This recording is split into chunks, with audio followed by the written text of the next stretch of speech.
Today, we're tackling a literally mind-bending question. Do parallel universes actually exist?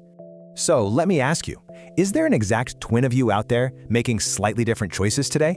Well, cosmology says yes, but this twin lives a staggering 10 to the 10 to the 29th meters away.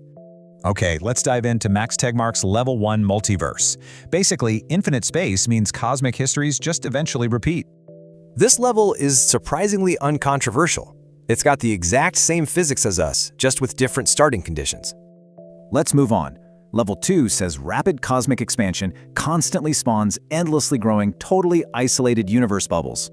Inside these distinct bubbles, you'd find radically different dimensions and entirely different fundamental particles than our own. Next up is Level 3. Here, every random quantum outcome actually happens, instantly creating these branching parallel storylines.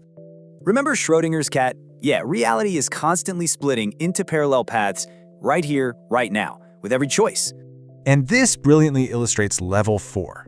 It's the radical idea that pure mathematical existence literally equals physical existence.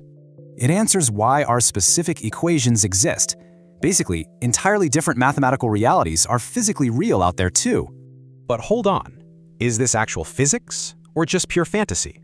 Because there's some fierce pushback against this.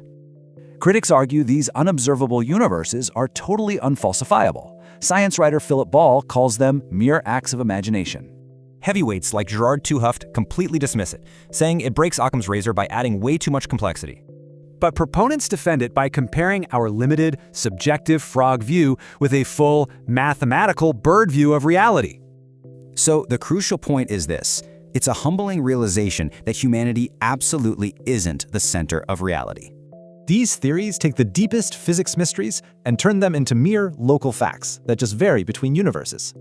So, we're left with Brian Greene's provocative question. Are we taking the math too seriously or not seriously enough?